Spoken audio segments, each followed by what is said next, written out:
कर्नाटकामध्ये चमत्कार. केंद्रीय निवडणूक आयोगाला सुद्धा कर्नाटक सरकारने जबरदस्त झटका दिला. केंद्र सरकारला सुद्धा जबरदस्त झटका दिला. कारण कर्नाटक सरकारने एक क्रांतिकारी निर्णय घेतला. लोकशाही टिकवण्यासाठी निर्णय घेतला. तिथल्या मतदारांना लोकशाहीचं महत्व पटवून द्यायचंय म्हणून निर्णय घेतला. जी हिम्मत कर्नाटक सरकार करू शकलं ती हिम्मत महाराष्ट्राच्या मुख्यमंत्र्यांमध्ये किंवा महाराष्ट्राच्या राज्य निवडणूक आयुक्तांच्या मध्ये ती हिम्मत आहे का, हा सगळ्यात महत्वाचा प्रश्न आहे. कारण कर्नाटक सरकारने अर्थात राज्याचे निवडणूक आयुक्त संगरेशा यांनी आणि कर्नाटकचे मुख्यमंत्री सिद्धरामय्या यांच्या सरकारनं स्थानिक स्वराज्य संस्थेमध्ये ज्या होऊ घातलेल्या निवडणुका आहेत त्या 100% बॅलेट पेपरवर घेतल्या जाणार, ईव्हीएम मशीनचा वापर केला जाणार नाही, अशी रोखठोक आणि महत्वपूर्ण भूमिका घेतली. खरं तर या निर्णयाचं स्वागत केलं गेलं पाहिजे. कारण लोकांची इच्छा आहे की या देशातली लोकशाही धोक्यात आणण्याचं काम जर ईव्हीएम मशीन करत असेल तर ईव्हीएम मशीन स्वतः राज्यानं मागणी करून त्या ठिकाणी ती हद्दपार केली पाहिजे, टाळली पाहिजे आणि बॅलेट पेपरवरच मतदान केलं पाहिजे. आणि बॅलेट पेपरवर वाढणारा विश्वास परत एकदा लोकशाही मजबूत ठेवण्यासाठी आणि लोकशाहीला संविधानात्मक चौकटीत अजून ती जी निवडणूक प्रक्रिया आहे ती सक्तीची आणि कायदेशीर करण्यासाठी बॅलेट पेपरवर मतदान ही कर्नाटक सरकारची तिथल्या जनतेसाठी फार महत्वाची गोष्ट आहे. आणि बॅलेट पेपरवर मतदान व्हावं ही जनतेपेक्षा राज्याच्या निवडणूक आयुक्तांची सुद्धा फार महत्वपूर्ण भूमिका आहे. त्यांची सुद्धा इच्छा आहे की जनतेच्या हितासाठी जर बॅलेट पेपर मतदान होत असेल तर ते अभिनंदन करण्यासारखं आहे, असं मत तुमचं माझं नाहीये, तर हे स्वतः कर्नाटक सरकारचं मत आहे. म्हणजे याचा अर्थ जे निवडणुकीपासून पळू पाहतायत, ज्यांना हरण्याची भीती आहे आणि ज्यांना म्हणजे गडबड करून सत्तेमध्ये यायचंय, ते ईव्हीएमचा पुरस्कार करतात. परंतु निवडणूक आहे, कोणीतरी हरणार आहे आणि कोणीतरी जिंकणार आहे. लोकांनी ज्याला पसंती केलेली आहे, दिलेली आहे, किंवा लोकांचा ज्यांच्यावर विश्वास आहे, लोक त्यांना थेट मतदान करतील. म्हणून उद्या बॅलेट पेपरवर मतदान.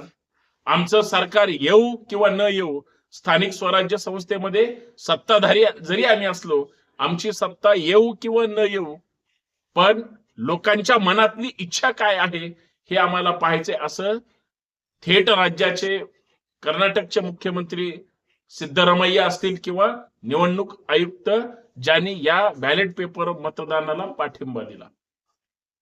मित्रांनो, याच प्रमुख विषयावर खरं तर चर्चा करायची की राज्यातली लोकशाही जी सध्या बोगस ईव्हीएमच्या माध्यमातून घाणेरड्या आणि कुचक्या विचाराच्या राजकारणामुळं खरं तर खरी लोक सत्तेपासून दूर जात आहेत आणि खोटी आणि अत्यंत कडव्या मनाची ही सत्तेमध्ये बसत असल्यामुळं सत्ता सोयीनं कशाही पद्धतीनं वापरली जाते, ती फक्त ईव्हीएमच्या जोरावर. महाराष्ट्रातल्या राज्यकर्त्यांना, निवडणूक आयुक्तांना का सद्बुद्धी येत नाही? जर चीफ इलेक्शन कमिशनर या देशाचे मुख्य निवडणूक आयुक्त हे जर ईव्हीएम मशीन बद्दल ठाम असतील तर या राज्यातली आणि देशातली जनता सुद्धा, कर्नाटक सरकारनं ते दाखवून दिलं. आम्ही मात्र ज्या लोकशाही जन्माला आलो तीच लोकशाही आम्हाला अभिप्रेत आहे. जनता ठरवेल आम्हाला सत्तेत बसवायचं की नाही बसवायचं. पण तुम्ही गडबड करून, घोळ घालून तुम्ही तुमच्याच लोकांना जर निवडून आणणार असाल तर आम्हाला ही तुमची लादलेली लोकशाही नकोय. म्हणून कर्नाटक सरकारचं खरं तर अभिनंदन केलं पाहिजे. आणि आयुक्त सुद्धा, जो प्रशासकीय अधिकारी आहे तो जर जनतेच्या हिताच्या बाजूने जर सकारात्मक असेल तर चमत्कार घडू शकतो. जो कर्नाटक सरकारनं घडवलाय तो महाराष्ट्रात सुद्धा घडवला गेला पाहिजे. आणि याच मुद्द्यावर मित्रांनो चर्चा करायची. सर्वांना सप्रेम जय जाऊ, जय शिवराय, नमस्कार, जय महाराष्ट्र. लोकशाही जिंदाबाद, संविधान जिंदाबाद म्हणत ईव्हीएम चा धिक्कार करत असताना बॅलेट पेपर वरच मतदान झालं पाहिजे हा आग्रह धरत असताना एक मी मतदार म्हणून मला बॅलेट पेपरवरच मतदान करायचे आणि इतरांना सुद्धा करू द्यावं असा निर्णय राज्याच्या मुख्यमंत्र्यांनी अर्थात महाराष्ट्राच्या का घेऊ नये. स्थानिक स्वराज्य संस्थेमध्ये जर तुम्हाला विधानसभेसारखं जर घवघवीत यश पाहिजे असेल तर लोकांना संधी द्या मतदान करायची. लोकांच्या मनामध्ये काय हे त्यांना स्वतः त्या मतदान केंद्रावर जाऊन तुमच्या नावासमोर ते शिक्का मारतात का त्यांच्या मनात जे आहे त्यांच्या नावासमोर शिक्का मारतात हे फार महत्वाचं आहे. पूर्वी कानावर पडायचं ताईबाई अक्का विचार करा पक्का आणि या व्यक्तीच्याच नावावर मारा शिक्का. आता बटन आली, बटनानं कधी मटण खाऊन कधी सत्ताधाऱ्यांचं सेटिंग झालं कळालं सुद्धा नाही. आणि त्याला विरोध म्हणून कर्नाटक सरकारनं क्रांतिकारी पाऊल उचललंय. महाराष्ट्रात सुद्धा उचललं गेलं पाहिजे. लोकांनी मागणी केली पाहिजे. लोकांनी, संस्थांनी, संघटनांनी, सगळ्या सत्ताधारी आणि विरोधी पक्षाच्या नेत्यांनी, कार्यकर्त्यांनी मागणी केली पाहिजे. जे कर्नाटक सरकारने केलं तेच महाराष्ट्रात सुद्धा झालं पाहिजे. आणि ज्यांची सत्ता यायची ती कुणाला थांबून राहणार नाही. लोक मतदान करायचं थांबणार नाहीत.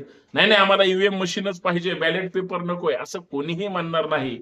आणि राहिला बॅलेट पेपरवर गोंधळाचा विषय, आज प्रत्येक गोष्ट सीसीटीव्हीच्या निगराणीखाली आहे. यंत्रणा प्रचंड सक्षम आहे. आणि बॅलेट पेपर एकदा तुम्ही आज केलेलं मतदान 3 दिवसांनी उघडल्यानंतर ते तसंच राहील. ईव्हीएम मशीन मध्ये मात्र ते शिळं होईल, तिथं हॅक होईल, ईव्हीएम मशीन मध्ये गडबड करता येईल. त्या चिठ्ठीवर मारलेला एखादा शिक्का सीसीटीव्हीच्या त्या निगराणी खालून गडबड करायला एवढी साधी सोपी गोष्ट नाही. यंत्रणा आता हायटेक झालेली आहे. पोलीस प्रशासन असेल, जिल्हा प्रशासन असेल, निवडणूक आयोग असेल, ही सगळी लोक डोळ्यात तेल घालून त्या ठिकाणी पहारा देतील, निगराणी करतील, परंतु गडबड होणार नाही. म्हणून महाराष्ट्रात सुद्धा कर्नाटकच्या सरकारच्या धर्तीवर झालं तर माझं स्पष्ट मत आहे या राज्यातली झाडून नवमतदार तरुणाई असेल किंवा ज्येष्ठ नागरिक असतील त्यांना ज्या काही संकटातून किंवा ज्या काही गोष्टीतून गेल्या स्थानिक स्वराज्य संस्थेला आज 8-9 वर्ष झाली लोकांनी मतदान केलं नाही, याचा अर्थ त्यांना त्यांचा नगरसेवक, त्यांचा जिल्हा परिषद सदस्य, त्यांचा नगराध्यक्ष हे ठरवता येत नाही. इतकी अडचण होऊन बसली आणि ती दूर करायची असेल तर बॅलेट पेपरवर मतदान घेऊन सगळ्या नेत्यांची, सगळ्या पक्षांची लायकी तपासण्याची सुद्धा आता योग्य वेळ आलेली आहे. लोकांना ज्या पद्धतीनं ईव्हीएमच्या दहशतीखाली, कारण ईव्हीएम मशीनच्या दहशतीखाली यासाठी की तुम्ही आमच्या बाजूने असाल किंवा नसाल, आम्ही बरोबर आमच्या बाजूने आम्ही सगळं करून घेऊ, ही जी दादागिरी आहे, ही जी प्रशासनाला हाताशी धरून केलेली गडबड आहे, हे सगळं उघडं पडेल बॅलेट पेपरवर मतदान झालं तर. म्हणून महाराष्ट्रातल्या जनतेची जर मनातून इच्छा असेल बॅलेट पेपरची तर कर्नाटकच्या धर्तीवर महाराष्ट्रात सुद्धा राजकीय क्रांती झाली पाहिजे.